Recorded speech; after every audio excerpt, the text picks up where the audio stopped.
오래전에 서울에서 부목사로 이제 사역을 할 때 교회가 이제 강남의 서초구에 있었습니다. 그 주위에 아주 고층 아파트들이 아주 질비하게 늘어서 있었는데 그 중에 그 사이에 아주 오래된 단층 아파트가 몇 동이 이제 한 단지를 이루고 있었어요. 물론 뭐 지금은 다 재개발이 되었습니다. 근데 그 당시에 이제 섬기던 교회가 부목사님들의 이제 사택을 마련해 줘야 되는데 고층 아파트는 너무 비싸가지고 그것으로 하기는 어려웠고, 그래서 그 주위에서 제일 이제 싼 아파트를 찾다 보니까 이 저층 아파트들을 찾게 됐습니다. 그래서 이제 거기에 몇 개의 집을 전세로 구해가지고 교육자들이 살 수 있도록 그렇게 했습니다. 근데 그곳에 살던 이제 목사님들하고 이야기를 나누던 중에 자기 자녀들이 이제 학교에서 따돌림을 당한다, 그런 이야기를 듣게 됐어요. 그 학교 안에 고층 아파트에 사는 좀 부유한 아이들이 이제 많이 있었는데, 이 아이들이 자기들끼리만 어울리면서 좀 가난해 보이는 저층 아파트 아이들을 이제 따돌렸던 것입니다. 뭐 가난해도 강남에 사는 애들인데, 그런데 자기들이 볼 때는 저 오래되고 낡고 가난한 저층 아파트, 이렇게 아마 생각이 됐던 것 같아요. 이전에도 그런 식의 이야기를 들은 적은 있지만 설마 그러려니 이렇게 생각을 했는데, 실제로 그것을 지금 겪고 있는 동역자들의 이야기를 들으면서 정말 통탄을 했습니다. 같은 한국 사람이고 또 거기다가 같은 강남에 지금 살고 있는데, 거기에서 또 서로 간에 이처럼 빈부를 차별한다면 이 아이들이 과연 가난한 외국인들의 자녀들을 어떻게 대할까? 얼굴색이 다른 인종들을 어떻게 대할 수 있을까 하는 그런 생각이 들었습니다. 차별 없는 세상을 만들자. 오늘날 정말 여기저기 이런 표들이 붙어 있는 것을 보게 됩니다.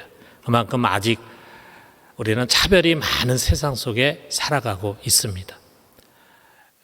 사람들 모두가 직장이라든지 또는 사회 구석구석에서 보이지 않는 차별을 경험하게 됩니다. 그 종류도 굉장히 다양하고 또 영역도 광범위하고 또 차별의 뿌리도 깊습니다. 우리 중에는 아마 어떤 이유로 인해서 다른 사람들로부터 차별을 당해본 그런 사람이 아마 있을 것입니다. 저 역시 유럽에 살면서 아시아인으로서 그런 차별을 종종 느낀 적이 있었어요. 정말 기분이 불쾌하고 나빴습니다. 그런데 거꾸로 우리 역시도 살아가면서 누군가를 어떤 연유에선 차별해 본 그런 경험이 있기도 합니다. 때로는 그것이 잘못된 것인지도 모르고 아마 행한 일도 많이 있었을 것입니다. 우리가 인류의 역사를 한번 돌아보면은요, 인류의 역사라는 것이 신분의 차별, 또 인종 차별, 또 민족 차별, 성차별, 지역 차별도 다양한 차별의 역사라고까지 말할 수 있을 거예요. 예전에 호텔 루안다라고 하는 영화를 아주 감동적으로 본 적이 있었어요. 그 배경은 이제 아프리카의 루안다라고 하는 곳에서 이제 내전이 일어났는데, 그 배경에 실제 있었던 그런 것들을 가지고 이제 영화를 만들었습니다.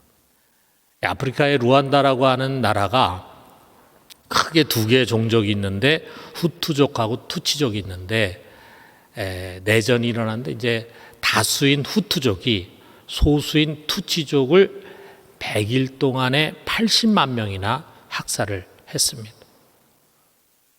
그냥 사람을 마구잡이로 죽이는데, 죽이는 이유는 하나예요. 다른 인종이다 이거죠. 다른 인종. 우리 교회에서 로힝야로 이렇게 선교 간 것을 여러분 기억하실 것입니다. 그 로힝야족도 역시 마찬가지 인종으로 인해서 차별을 당하더니 학대를 받고 쫓겨갔잖아요. 얼마 전에 있었던 발칸 반도에서의 내전 역시 마찬가지로 인종에 의한 학살이 있었던 곳입니다. 우리 성경에서도 보면은 차별 이야기가 적나라하게 소개됩니다. 가장 대표적인 것은 애굽에서 차별받는 이스라엘 이야기죠. 우리가 출애굽에 보면은 그 당시에 정말 최대의 강국이었고 최고 문명국이었던 이 애굽 사람들 얼마나 자부심이 강했겠어요? 그들 속에 살고 있던 소수민족인 히브리족들, 이스라엘 사람들을 그들이 노예로 삼아가지고 온갖 노역을 다 시키고 그리고 억압과 학대로 그들을 대한 것을 우리가 성경 속에서 읽게 됩니다. 심지어는 아들을 낳으면 무조건 죽여라, 이런 명령까지 했다 이거죠. 근데 그것은 애굽만의 일이 아니었습니다. 훗날에 이제 가나안에 이스라엘이 들어가서 자기들의 나라를 세우는데 그 자기들의 나라 역시 다양한 차별의 문제로 얼룩진 사회였어요. 우리 신약 성경은 예수님이 왔을 때 유대 사회를 우리들에게 소개를 해주고 있는데 그것도 마찬가지입니다. 그 당시에 유대 공동체에서 쫓겨난 사람들, 죄인이라든지 세리라든지 창녀라든지 또 이런 사람들, 또 그 당시에 사마리아인이라고 있었잖아요. 유대인들과는 조금 인종이 다른 사마리아인들이 차별의 대상이었음을 우리가 성경을 보면서 알 수 있습니다. 자, 사도 야고보는요, 바로 이 인간 내면 깊은 곳에 자리 잡고 있는 이 차별의 문제를 날카롭게 보고 있습니다. 그는 지금 세상에 만연하고 있는 차별의 문제를 이야기하려고 하는 것이 아니에요. 세상은 본래 그런 곳이라 이거죠. 그렇다면 교회는 어떠한가? 우리 믿는 신앙인들은 어떠한가? 이것을 지금 이야기하려고 하는 것입니다. 그는 이렇게 시작하고 있어요. 1절에 보니까 내 형제들아, 영광의 주 곧 우리 주 예수 그리스도에 대한 믿음을 너희가 가졌으니 사람을 차별하여 대하지 말라. 그냥 믿는 사람이 아닙니다. 우리는 영광의 주 곧 우리 주 예수 그리스도를 믿는 사람이에요. 우리가 믿는 주 예수 그리스도는 영광의 주님이십니다. 세상의 모든 영광이 그분에게 있어요. 우리는 그를 주로 믿고 모시고 있는 영광의 백성이고 영광의 자녀들입니다. 우리는 이 세상과 구별된 사람들입니다. 이 세상과 구별된 사람들이기에 우리는 세상 사람들이 하는 것처럼 사람을 차별해서 대해서는 안 된다라고 하는 것을 명하고 있습니다. 이게 지금 차별하다로 번역된 프로소포레미시아라고 하는 단어가 있는데요. 이 단어는 이 프로소폰, 얼굴이라고 하는 뜻을 가진 프로소폰과 취한다, 테이크라는 뜻의 람바노가 합쳐졌어요. 직역하면 외모를 취한다는 말인데 외모를 보고 편견을 갖고 차별한다, 그런 뜻이에요. 이것은 우리 영광의 주님을 믿는 구별된 우리 자녀들과는 맞지 않는 일이다 라고 하는 말입니다. 왜 이런 얘기를 하겠습니까? 교회나 그리스도인들 속에 그런 잘못을 범하는 일이 없으면 뭐 때문에 여기 이런 이야기를 지금 성도들에게 하겠어요? 그리스도인들 가운데 심지어는 교회 안에서조차 이런 그릇된 행태가 자행되고 있었기 때문이에요. 그래서 야고보는 만일이라고 표현하지만 실제로 일어나는 구체적인 교회 안에서 일어나는 일들을 예로 들어서 지금 말해주고 있어요. 자, 교회 안에 금가락지를 끼고 아주 비싼 옷을 입은 사람이 들어옵니다. 당시에 그 금가락지라고 하는 것은 아주 높은 지위와 부를 상징하는 것이었어요. 자, 1세기에 로마의 세네카라고 하는 사람이 그 당시에 부유한 자들의 패션에 대해서 뭐라고 얘기했냐면 이렇게 얘기했어요. 우리는 손가락을 반지로 장식한다. 손가락 마디마디마다 보석이 달려있다. 그러니까 그 사람, 그 당시에 좀 지체가 높고 부유한 사람들이 유행처럼 하고 있는 것이 손에 가락지를 끼는 일이었다. 금가락지나 또는 보석으로 장식된 가락지를 꼈어요. 그러니까 그런 사람이 지금 아주 좋은 옷을 입고 들어왔습니다. 그러니까 안내를 하는 사람이 그를 눈여겨봤다. 그러니까 주목했다. 주목해가지고 가가지고 뭐라고 말하냐면 여기 좋은 자리가 있습니다. 좋은 자리에 앉으십시오. 라면서 상석으로 안내해 줍니다.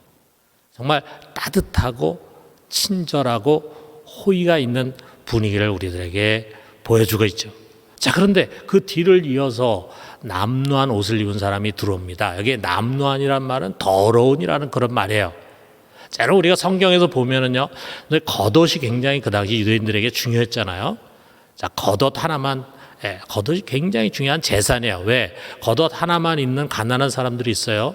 그 사람들은 낮에는 그것을 옷으로 입고 밤에는 그것을 이불로 삼아가지고 살아요. 우리가 그런 걸 한번 상상해 보면은, 자, 시간이 지나가면은 당연히 그 겉옷이 낡아지기도 하겠지만 얼마나 더럽고 냄새가 나겠습니까? 자, 그런 남루한 더러운 그런 옷을 입은 가난한 사람이 교회 안으로 들어왔어요. 그러자 조금 전에 그 안내자의 태도가 180도 달라집니다. 그에게 뭐라고 말하냐면 너는 거기에 서 있던지 아니면 여기 내 발등상 밑에 앉아라. 굉장히 퉁명스럽고 아주 냉담한 그런 태도죠. 여기와 거기라고 하는 부사가 서로 대조가 되는데 부자에게는 여기 이렇게 표현하고 가난한 사람에게는 거기 이렇게 표현을 합니다. 여러분, 우리가 한번 상상을 해봐요. 어떤 느낌이 듭니까? 이건 아니다라는 생각이 들지 않습니까? 교회가 아닙니까? 더더구나 이렇게 새로 오는 사람들을 안내하는 사람들은 초신자가 아닐 거 아니에요. 그 교회에서 어느 정도 믿음을 갖고 있는 사람, 리더가 될 만한 사람을 세울 텐데 그 사람의 행태가 이렇다 이거예요. 자, 이런 모습은 도대체 신앙이라는 게 뭔가? 예수를 믿는다는 게 뭔가라고 하는 회의를 갖게 만들잖아요. 특별히 지금 이걸 쓰고 있는 야고보는요, 우리가 야고보 전체를 보면은 참된 믿음은 반드시 행함으로 증명이 돼야 된다. 행함이 없는 믿음은 죽은 믿음이다 라고 말하는 사람인데, 그런 사람이 이 교회 안에서 이런 모습이 자행되는 것을 봤을 때 참 영적 지도자로서 얼마나 의분을 느꼈겠습니까? 자, 우리가 이런 성경의 내용을 보면서 이게 초대교회에서 일어난 일인데 참 초대교회도 별 수 없었구나 이렇게 냉소적인 반응을 보일 수도 있어요. 그러나 다른 한편으로 우리는 이 차별이라고 하는 것이 우리 인간 속에 얼마나 깊이 뿌리가 박혀가지고 얼마나 치유되기 어려운 것인가라고 하는 것을 생각하게 됩니다. 믿음을 가졌음에도 불구하고 그 속에 이 차별의 자세를 변화시키기 어렵더라 이거죠. 그만큼 이 차별의 문제가 우리 속에 굉장히 깊이 뿌리 박혀 있는 것을 가르쳐주고 있어요. 그런 의미에서 우리는 우리 자신도 한번 겸손하게 돌아볼 수 있어야 된다라고 하는 것입니다. 야고보는 빈부의 세계에서 일어나는 차별의 한 단면을 말하지만 여러분 우리 삶의 자리에서 우리는 얼마나 다양한 차별을 보게 되는지 모릅니다. 때로는 의식하면서 때로는 무의식 가운데서 차별은 우리의 가치와 언어와 삶의 태도에 깊이 뿌리를 내리고 있습니다. 아까 차별에 어떤 의미를 갖고 있는가를 말씀드린 것처럼 그 차별이라고 하는 것은 사람을 외모로 취하는 데서부터 시작이 됩니다. 여러분 우리는 믿음의 사람이잖아요. 영적인 사람이잖아요. 영을 중요하게 여기는 사람이잖아요. 그렇게 말하면서도 우리 자신을 보면은 여전히 외모를 중시합니다. 그리고 외모로 사람을 판단하고 거기서 더 나아가서 차별하기조차도 합니다. 얼마나 잘생긴 사람인가, 얼마나 잘난 사람인가, 얼마나 가진 사람인가, 어떤 직업이고 연봉은 얼마인가, 어느 지역 출신인가, 어느 학교 출신인가, 어디에 사는 사람인가, 이런 것들이 여전히 사람을 판단하는 기준입니다. 물론 세상은 이런 차별이 당연시 되죠. 그것이 아예 문화로 자리를 잡았어요. 그래서 사람들 모두가 보편화되어 있는 그 문화에 적응을 하려고 노력을 합니다. 좋은 집안 출신, 좋은 학벌, 좋은 스펙, 이런 것들이 나를 세상에서 인정받고 나를 귀히 여김 받을 수 있는 중요한 요소들이다, 이렇게 생각을 해. 그래서 자신의 외모를 잘 가꾸고 그리고 육신의 자랑거리를 만들기 위해서 부단히 애를 씁니다. 이게 세상의 문화예요. 자, 이런 세상의 문화를 그 속에 살면서 우리가 거스리고 그래서 초연히 산다는 거, 이거 쉬운 일이 아니잖아요. 자, 그러다 보니까 우리가 교회 와서는 예수를 믿는데 세상에 가서는 우리도 모르는 가운데 세상 사람들이 인정해 주는 사람이 되고 싶어 가지고 우리도 외모를 가꾸는데 열중을 냅니다. 또 그런 가치관으로 사람들을 바라보고 판단하고 차별하기가 쉬워요. 또 그런 가치관을 가지고 그대로 교회 안으로 들어와 가지고 우리 교회의 모습이 그렇게 형성되기 쉽다 이거죠. 심지어 교회조차 그처럼 사람의 외모가 여전히 힘을 발휘하는, 여전히 영향력을 갖게 되는 그런 세속적인 집단이 될 수가 있습니다. 정말 그렇습니다.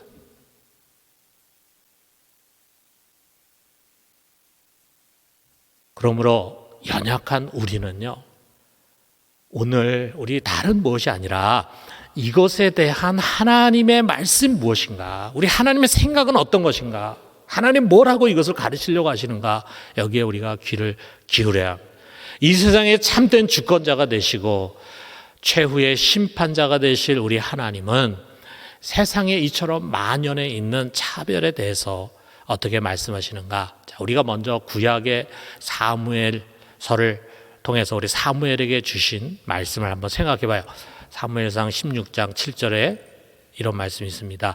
여호와께서 사무엘에게 이르시되 그의 용모와 키를 보지 말라. 내가 이미 그를 버렸노라. 내가 보는 것은 사람과 같지 아니하니 사람은 외모를 보거니와 나 여호와는 중심을 보느니라 하시더라. 자, 하나님이 이제 사울 왕이 못됐기 때문에 새로운 왕을 세워라 해가지고 사무엘을 새로운 왕을 찾아가지고 기름을 부어서 왕으로 세우라 해가지고 이새의 집으로 보냈어요. 그 이새의 아들들이 여럿 있는데 그 아들 중에 도대체 누가 왕이 될 그릇일까, 이것을 찾는데 그렇게 경건하고 그리고 신실한 사사였던 사무엘조차 외모를 보게 되더라 이거죠. 외모에 현혹해 있을 때 하나님께 주신 말씀이에요. 하나님은 사람의 외모를 보지 않으신다. 그의 훤칠한 키와 아름다운 이목구비, 온갖 화려한 스펙은 우리 하나님 앞에 아무 쓸모가 없습니다. 그가 왜소하건 못생겼건 가난하건 우리 하나님은 중심을 보시는 분이에요. 중심.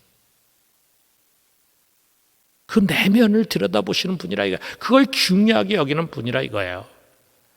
사람들이 외모를 굉장히 중요하게 여기면서 그것을 자랑하고 그리고 그것을 기준으로 사람을 판단하고 차별하는 것이 얼마나 잘못된 것인가라고 하는 것을 하나님 그분의 행위를 통해서 우리들에게 교훈을 주십니다. 여기에 우리가 읽은 성경의 5절에 그 말씀 하시잖아요. 내 사랑하는 형제들아 들을지어다. 하나님이 세상에서 가난한 자를 택하사 믿음에 부요하게 하시고 또 자기를 사랑하는 자들에게 약속하신 나라를 상속으로 받게 하지 아니하셨느냐. 하나님 당신의 뜻을 드러내기 위해서 말이죠, 일부러 가난한 자를 자기 사람으로 택했어요. 그의 나라의 백성으로 가난한 자들을 많이 부르셨어요. 그리고 그들을 사랑하시고 그들을 높여서 믿음에 부유한 자로 삼으셨습니다. 자, 우리가 이런 하나님의 경륜이 인간의 역사 속에서 그대로 일어나서 우리가 보게 되잖아요. 그러면 지난 2000년의 교회의 역사를 우리가 보면은 또 우리 160여 년이 되는 한국의 교회 역사를 보면은 교회 안에는 물론 부유한 자들도 있지만 가난한 자들이 훨씬 많았다는 사실입니다. 가난하고 비천하게 사는 사람들이 은혜를 받고 믿음을 갖고 교회에서 뜨겁게 신앙생활 한 사람들이 훨씬 많았다는 사실이에요. 또 여러분, 어떤 사람 그런 얘기를 합니다. 인류의 역사를 볼 때 가장 억압을 많이 받고 눌림 가운데 살았던 사람은 두 가지인데, 하나는 흑인이고 또 다른 하나는 여자들이다, 이런 이야기를.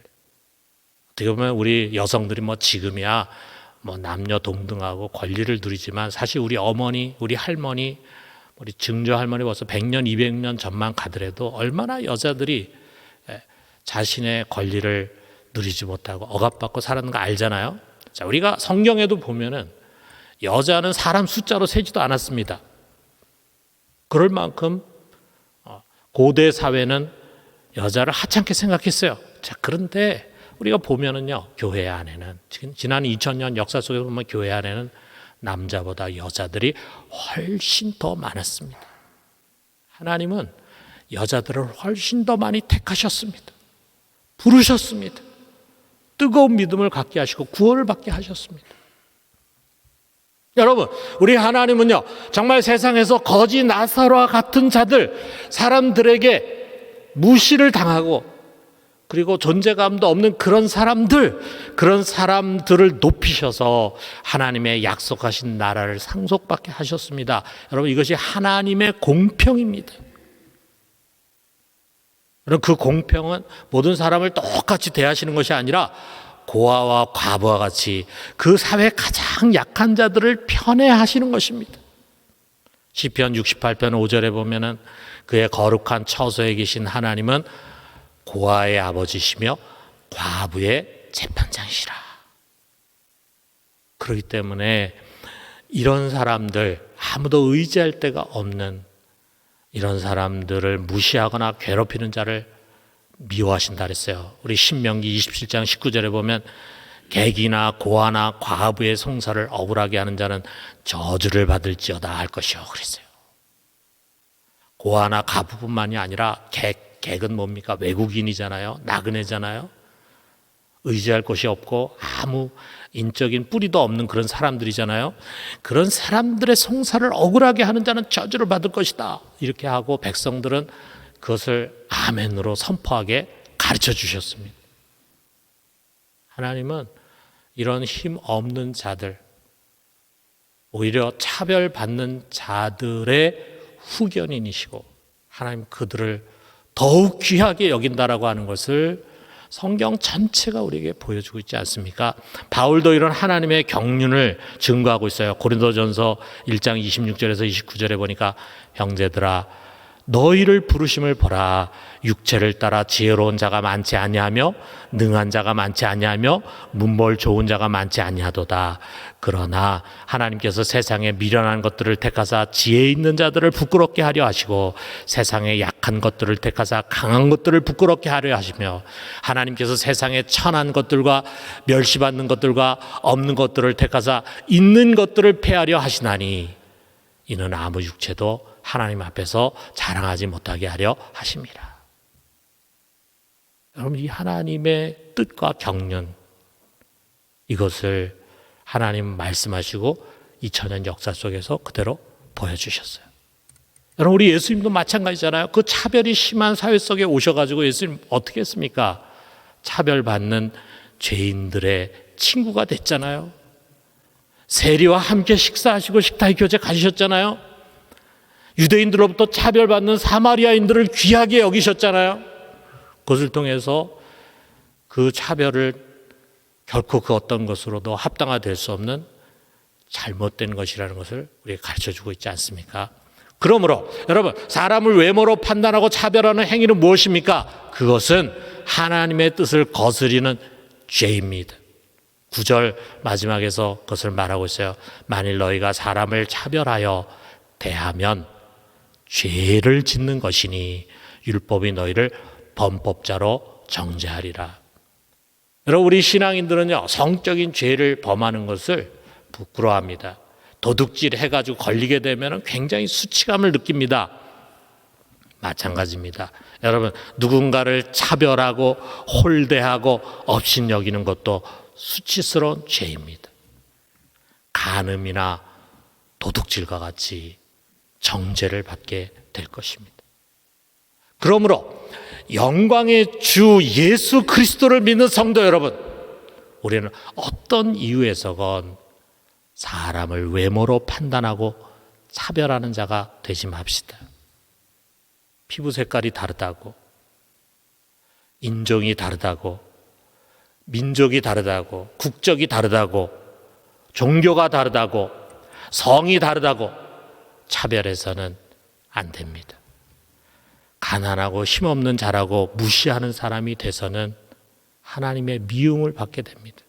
여러분, 모든 인간은요, 그의 인종이나 민족이나 또는 언어나 또는 성과 상관없이 다 하나님의 형상을 따라 지으심 받았어요. 그렇기 때문에 우리 인간만이 언어를 할 수 있고 사고를 가질 수 있고 논리적이 되고 대화할 수 있고 문화를 발전시킬 수 있는 힘이 있잖아요. 모두가 하나님의 형상으로 지으심 받았다는 그 사실만으로 우리는 하나님 앞에 동등하게 존귀한 자입니다. 여러분, 이것이 바로 우리 성경이 우리에게 가르쳐주는 인권 선언입니다.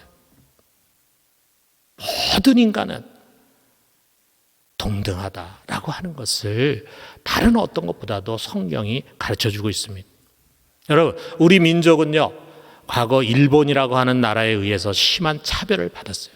우리가 직접 받은 건 아니지만 우리 부모 세대 또 우리 조부모 세대는 참 그들 때문에 많은 억울한 일을 당했습니다. 그들은 우리를 열등한 민족으로 취급을 했어요. 그리고 함부로 대했습니다. 정말 많은 죄를 지었습니다. 그리고 그 죄를 아직까지도 인정하지 않음으로 인해서 그 죄의 굴레에서 벗어나지 못하고 있잖아요. 그럼 우리 민족은 정말 차별당한다는 것이 얼마나 억울하고 아픈 일인가를 경험했어요. 그것이 우리의 할아버지 할머니 세대, 부모님 세대로부터 지금까지 우리에게 쭉 가르쳐져 왔어요. 그 아픔을 너무나 잘 알기 때문에 여러분, 우리는 우리보다 가난한 나라에서 온 외국인들을 무시하고 차별해서는 안 됩니다. 자유를 찾아서 내려온 탈북민들과 난민들에게도 마찬가지입니다. 여러분, 우리 예수 믿는 사람들은요, 세상이 이런 사람들 싫어하고 냉대할 때 오히려 우리는 누구보다도 이러한 사람들을 편애하고 끌어안아 줄 수 있는 사람들이 돼야 합니다. 성경이 우리에게 그것을 가르치고 있잖아요. 여러분, 이제 우리가 좀 잘 살게 되었다고, 우리 국력이 커졌다고 약소 국가를 무시하고 그 나라의 국민들을 무시하고 하대시하고 이거 하나님 기뻐하는 것이 아닙니다. 저는 제가 어릴 때나 젊을 때는요, 우리나라 좀 강대국이 돼가지고 과거에 좀 빨리 근대화해가지고 그래서 빨리 국력을 키워가지고 좀 우리도 이웃 나라 쳐들어가서 좀 식민도 좀 만들고 좀 이런 나라가 됐었으면 참 좋았을 텐데 하는 그런 생각을 가질 때가 있었어요. 그런데 저는 지금까지 우리 민족이 남의 민족을 지배하고 아프게 하는 역사를 갖지 않은 것에 정말 감사합니다. 그리고 앞으로도 그렇게 되지 않기를 기도해요. 우리의 선조들이 다른 민족을 멸시하고 억울하게 한 그런 역사를 우리에게 남겨주지 않은 게 너무 감사해요. 그렇지 않습니까? 여러분, 세상 사람들이 어찌하든 영광의 주 예수 그리스도를 믿는 우리는 이러한 차별의 죄를 범하지 맙시다. 우리의 자녀들에게도 그것을 철저히 가르칩시다. 여러분, 이것이 중요한 신앙의 교육입니다. 더 나아가서 우리는 세상 속에 여전히 만연한 차별들을 책망하고 우리 하나님 앞에서 빈부귀천 없이 만민이 존귀함을 선포해야 합니다. 더 나아가서 이 세상을 만들고 다스리시는 하나님의 공평은 오히려 헐벗고 굶주리고 보잘것없어 보이고 힘 없어 보이는 자들을 더 편애하는 것이라고 하는 것을 선포하면서 세상을 이런 공평과 정의로 세워가도록 해야 합니다.